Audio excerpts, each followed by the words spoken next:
Queridos amigos, queridos ouvintes, esse é o Mais Além, o podcast que colabora na divulgação da doutrina espírita. Meu nome é Elzine Baima e apresento o programa Conteúdos da Revista Espírita. Estamos no episódio de número 13 e que já vai pelo final do mês de janeiro do ano de 1858 da Revista Espírita, o Jornal de Estudos Psicológicos. O item que reproduziremos consta de um longo artigo publicado um mês antes do Livro dos Espíritos por um jornal eclesiástico de Roma em março de 1857, sob a responsabilidade da Companhia de Jesus, os jesuítas. Teremos um pouco mais de 20 minutos neste episódio para introduzirmos o item sobre Joana d'Arc. Esses dois artigos que vão ser reproduzidos, eles trazem ideias convergentes num trabalho de fôlego de Allan Kardec. Passamos a reproduzir. Revista Espírita, mês de janeiro de 1858, páginas 54 a 62. Reconhecimento da existência dos espíritos e de suas manifestações. Se as primeiras manifestações espíritas fizeram numerosos adeptos, não somente encontraram muitos incrédulos, mas adversários ferrenhos e muitas vezes até interessados em seu descrédito. Hoje, os fatos falam tão alto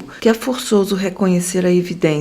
E, se ainda existem incrédulos sistemáticos, podemos predizer-lhes com segurança que não se passarão muitos anos para acontecer com os espíritos o que se deu com a maior parte das descobertas, que foram pertinazmente combatidas ou encaradas como utopias por aqueles cujo saber deveria tê-los tornado menos céticos no que diz respeito ao progresso. Já vimos muitas pessoas, entre as que não se aprofundaram nesses estranhos fenômenos, concordarem que nosso século é tão fecundo em fatos extraordinários. A natureza tem tantos recursos desconhecidos que seria mais que leviandade negar-se a possibilidade daquilo que não se compreende. Esses tais dão prova de sabedoria. Eis aqui uma autoridade que não poderia ser suspeita de prestar-se levianamente a uma mistificação.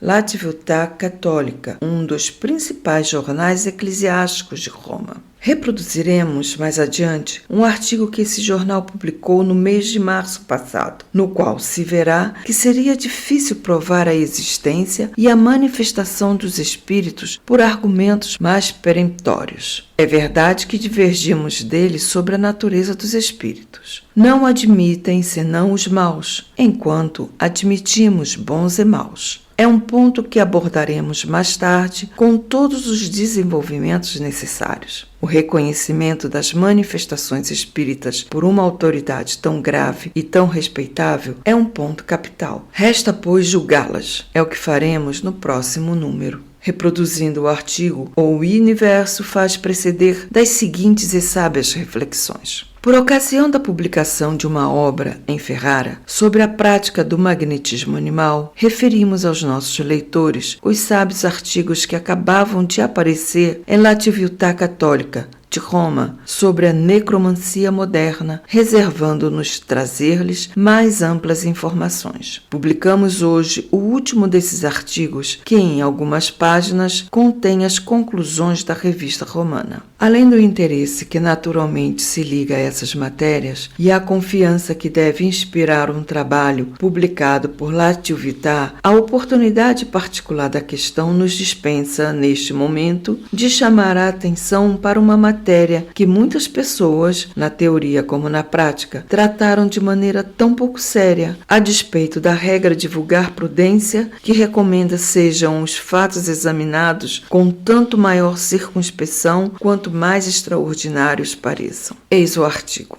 De todas as teorias lançadas para explicar naturalmente os diversos fenômenos conhecidos como espiritualismo americano, não há uma só que alcance o objetivo e, menos ainda, consiga dar a razão de todos eles. Se uma pessoa ou outra dessas hipóteses é suficiente para explicar alguns desses fenômenos, sempre restará alguns que permanecerão inexplicáveis. A fraude, a mentira, o exagero, as alucinações, sem dúvida, devem ter grande parte nos fatos referidos, mas feito o desconto, resta ainda um volume tal que, para negar a realidade, seria preciso recusar toda a fé na autoridade dos sentidos e no testemunho humano. Entre os fatos em questão, um certo número pode ser explicado pela teoria mecânica ou mecânica fisiológica. Porém, há uma parte muito mais considerável que não se presta de maneira alguma a uma explicação desse gênero. A essa ordem de fatos se ligam todos os fenômenos nos quais, dizem, os efeitos obtidos ultrapassam, evidentemente, a intensidade da força motriz que os deveria produzir. Tais são: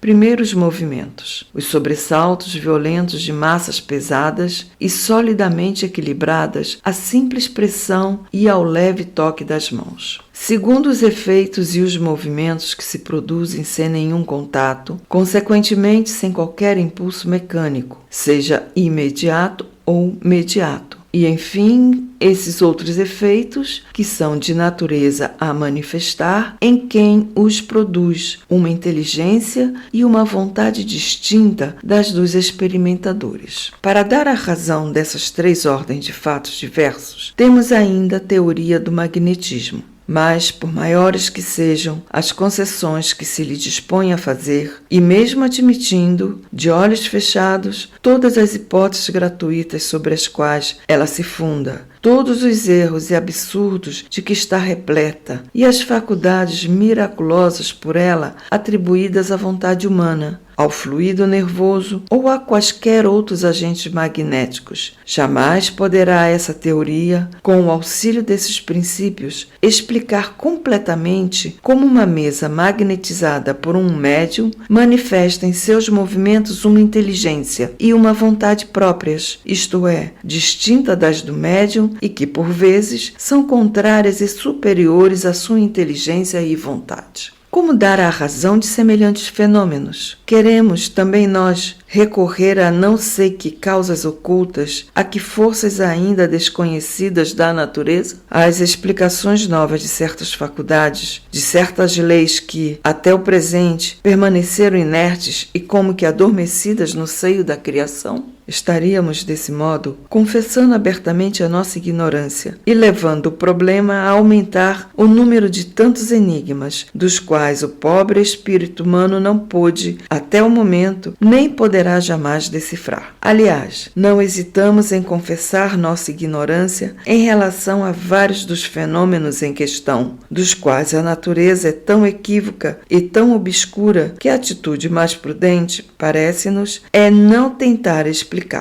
Em compensação, há outros para os quais não nos é difícil encontrar a solução. É verdade que é impossível buscá-la nas causas naturais, porque, então, hesitaríamos em recorrer às causas que pertencem à ordem sobrenatural. Talvez fôssemos desviados pelas objeções que nos opõem os céticos e os que, negando essa ordem sobrenatural, nos digam que não se pode definir até onde se estendem as forças da natureza, que o campo que ainda resta descobrir pelas ciências físicas não tem limites e que ninguém conhece tão suficientemente bem quais são os limites da ordem natural para poder indicar com precisão o ponto onde termina esta e começa a outra. A resposta a tal objeção parece-nos fácil. Admitindo que não se possa determinar de modo preciso o ponto de divisão dessas duas ordens opostas, a natural e a sobrenatural, não se segue daí que seja impossível definir com certeza se um dado efeito pertence a esta ou aquela. Quem pode, no arco-íris, distinguir o ponto preciso onde acaba uma cor e começa a seguinte? Quem pode fixar o instante exato em que termina o dia e começa a noite? E, entretanto, não há um só homem, por mais limitado que seja, que não distinga se tal zona do arco-íris é vermelha ou amarela, se a tal hora é dia ou noite. Quem não percebe que, para conhecer a natureza de um fato, de modo algum é necessário passar pelo limite onde começa ou termina a categoria a qual ele pertence, e que basta constatar se tem os caracteres peculiares a essa categoria. Apliquemos essa observação tão simples à presente questão. Não podemos dizer até onde vão as forças da natureza. Entretanto, dando-se um fato, podemos dizer, muitas vezes, com certeza, segundo seus caracteres, que ele pertence à ordem sobrenatural. E, para não sair do nosso problema entre os fenômenos das mesas falantes, há vários que, em nossa opinião, manifestam esses caracteres da maneira mais evidente. Tais são aqueles nos quais o agente que move as mesas age como causa inteligente e livre, ao mesmo tempo em que revela uma inteligência e uma vontade próprias, isto é, superiores ou contrárias à inteligência e à vontade dos médiuns, dos experimentadores, dos assistentes. Numa palavra,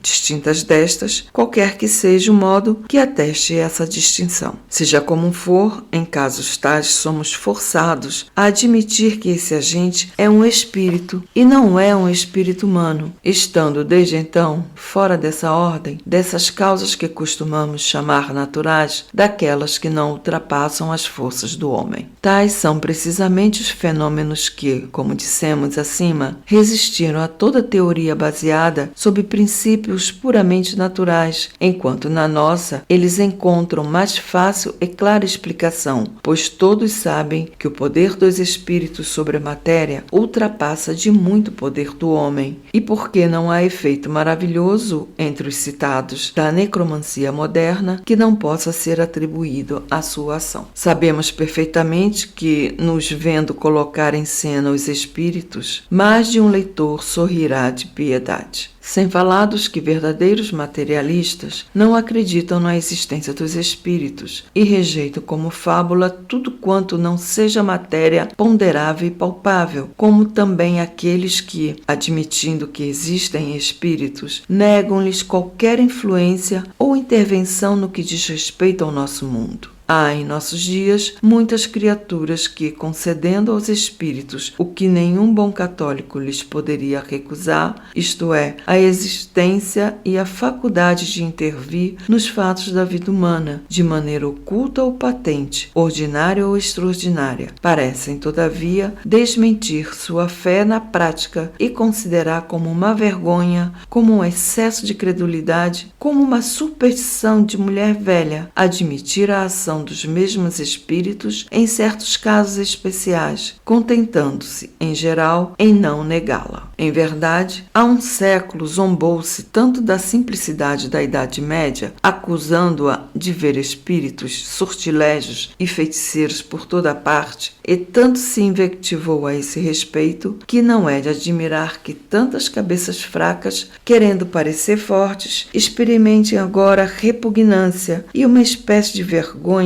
em crer na intervenção dos espíritos. Mas esse excesso de incredulidade não é menos despropositado do que em outras épocas o foi, o excesso contrário. Se em semelhante matéria crer em demasia leva a vãs superstições, por outro lado, nada querer admitir conduz diretamente à impiedade do naturalismo. O homem sábio, o cristão prudente, deve, pois, do mesmo modo, evitar esses dois extremos e manter-se firme na linha intermediária. Aí estão a verdade e a virtude. Agora, nessa questão das mesas falantes, para que lado nos fará inclinar uma fé prudente? A primeira, a mais sábia das regras que nos impõe essa prudência, ensina-nos que, para explicar os fenômenos que oferecem um caráter extraordinário, somente se deve recorrer às causas sobrenaturais se as pertencentes à ordem natural não forem suficientes para os explicar. Em compensação, daí resulta a obrigação de admitir as primeiras, quando as segundas são insuficientes. É justamente o nosso caso. Com efeito, entre os fenômenos de que falamos, há aqueles para os quais nenhuma teoria, nenhuma causa puramente natural poderia dar razão. Assim, pois, não só é prudente, mas necessário mesmo procurar sua explicação na ordem sobrenatural, ou, em outras palavras, atribuí-los a espíritos puros, visto que,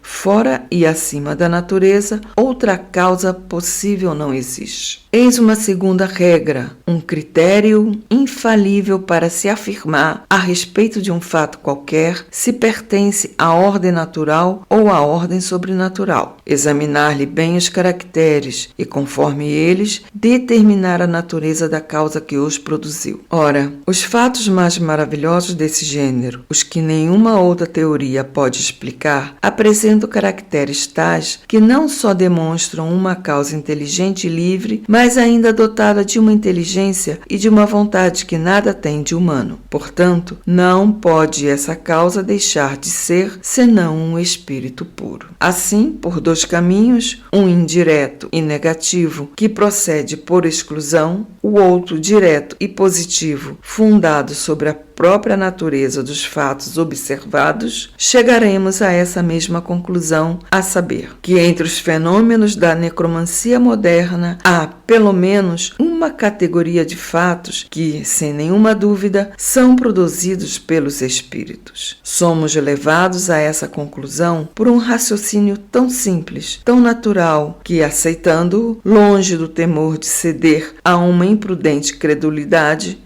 julgamos, ao contrário, fazer prova de uma fraqueza e de uma incoerência de espírito indesculpável, caso o recusemos. Para confirmar a nossa asserção, não nos faltam argumentos, mas sim espaço e tempo para desenvolvê-los aqui. O que dissemos até o momento é suficiente e pode resumir-se nas 4 seguintes proposições. Primeiro, entre os fenômenos em questão, deixando de lado os que podem razoavelmente ser atribuídos à impostura, às alucinações e aos exageros, grande número ainda existe, cuja realidade não pode ser posta em dúvida sem que se violem todas as leis de uma crítica sadia. Segundo, todas as teorias naturais que expusemos e discutimos acima são impotentes para dar uma explicação satisfatória de todos esses fatos. Se explica alguns, deixam um grande número, e estes são os mais difíceis, totalmente inexplicados e inexplicáveis. Terceiro, os fenômenos dessa última ordem, por implicarem a ação de uma causa inteligente estranha ao homem, só podem ser explicados pela intervenção dos espíritos, seja qual for, aliás, o caráter desses espíritos, questão de que logo nos ocuparemos. Quarto, pode-se dividir todos esses fatos em 4 categorias.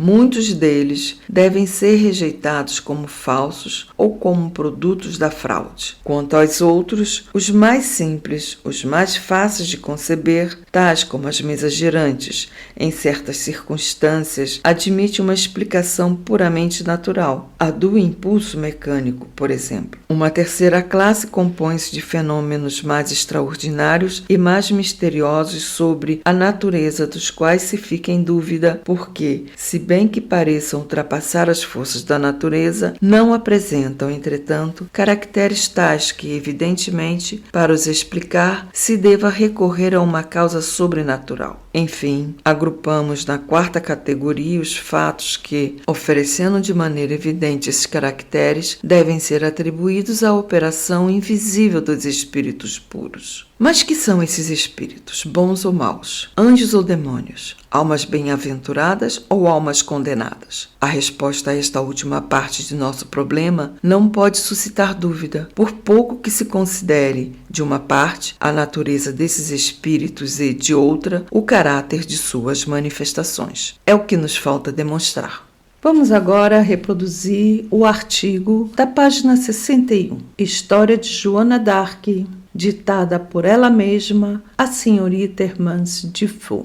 Uma pergunta que nos tem sido feita muitas vezes é se os espíritos, que respondem mais ou menos com precisão às perguntas que lhes são dirigidas, poderiam fazer um trabalho de fôlego. A prova disso está na obra do qual falamos, porquanto aqui não se trata mais de uma série de perguntas e respostas, mas de uma narração completa e seguida como faria um historiador, e contendo uma infinidade de detalhes pouco ou nada conhecidos sobre a vida da heroína. Aos que poderiam pensar que a senhorita Dufour inspirou-se em seus conhecimentos pessoais, responderemos que ela escreveu o livro com a idade de 14 anos e que havia recebido a instrução que recebem todas as jovens de boa família educadas com cuidado. Porém, mesmo que tivesse uma memória fenomenal, não seria nos livros clássicos que iria buscar documentos íntimos, dificilmente encontráveis nos arquivos do tempo. Sabemos perfeitamente que os incrédulos sempre terão 1000 objeções a fazer, mas para nós, que vimos a médium em ação, a origem do livro não poderia suscitar nenhuma dúvida. Embora a faculdade da senhorita Dufour se preste à evocação de qualquer espírito, de que nós mesmos tivemos provas nas comunicações pessoais que ela nos transmitiu, sua especialidade é a história. Do mesmo modo, ela escreveu a de Luís IX e a de Carlos VIII, que serão publicadas como a de Joana d'Arc. Passou-se com ela um fenômeno bastante curioso. A princípio, era excelente médium psicógrafa, escrevendo com grande facilidade. Pouco a pouco se tornou médium falante, e à medida que essa nova faculdade se desenvolvia, a primeira enfraquecia. Hoje escreve pouco ou com muita dificuldade, mas o que há de estranho é que, falando, sente necessidade de ter um lápis à mão, fingindo que escreve. É preciso uma terceira pessoa para registrar suas palavras, como as da Sibila. Como todos os médiuns favorecidos pelos espíritos bons, somente recebeu comunicações de ordem elevada. Temos ocasião de voltar à história de Joana d'Arc para explicar os fatos de sua vida, concernente às suas relações com o mundo invisível, citando que, a respeito, ela ditou de mais notável seu intérprete. Queridos amigos, queridos ouvintes, para quem deseja largar conhecimentos espíritas sobre esse conteúdo aqui reproduzido, deixamos a sugestão do canal da FEB no YouTube, em especial a live Encontros com a Revista Espírita. É uma rúbrica do programa Às Sextas na FEP, onde vamos encontrar importantes reflexões. Vale a pena assistir. O Mais Além agradece o carinho e a atenção de todos, encerrando esse episódio com votos de luz e paz em vossos corações. Recebam nosso carinhoso abraço e até breve.